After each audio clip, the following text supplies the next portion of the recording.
UP में 2027 विधानसभा चुनाव से पहले महिलाओं के लिए 50,000 तक की आर्थिक सहायता वाली नई योजना की तैयारी चल रही है।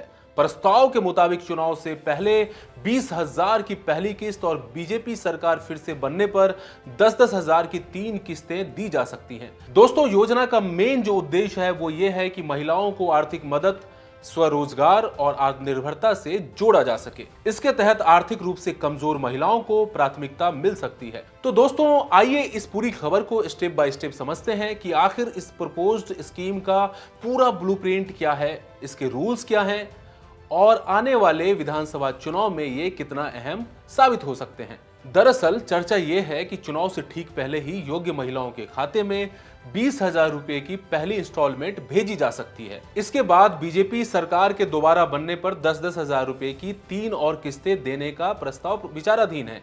यानी टोटल फाइनेंशियली सपोर्ट की अगर बात करें तो 50,000 रुपए तक ये आंकड़ा पहुंच सकता है। इस योजना के फाइनेंशियल स्कोप को लेकर काफी चर्चा है।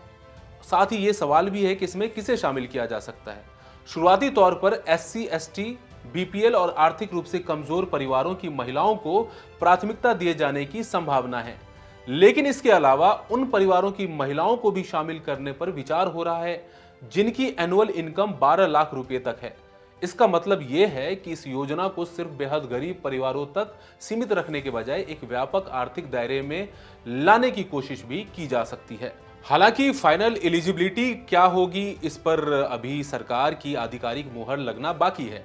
सरकार की कोशिश ये है कि इस योजना के जरिए मिलने वाली राशि का इस्तेमाल महिलाएं अपनी जरूरतों के साथ साथ छोटे कारोबार या सेल्फ एम्प्लॉयमेंट में भी कर सकें।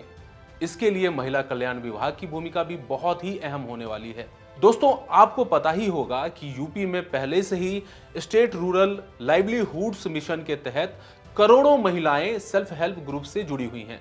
आंकड़ों के मुताबिक स्टेट में लगभग 98.76 लाख महिलाएं इन ग्रुप्स में काम कर रही हैं। ऐसे में इस नई आर्थिक सहायता योजना को इन्हीं मौजूदा ग्रुप्स और स्वरोजगार की व्यवस्था से जोड़ने की संभावनाओं पर भी विचार किया जा रहा है। जैसे बिहार की मुख्यमंत्री महिला रोजगार योजना, एमपी की लाडली बहना योजना, महाराष्ट्र की मुख्यमंत्री माझी लाडकी बहन योजना और हरियाणा की दीनदयाल लाडो लक्ष्मी योजना।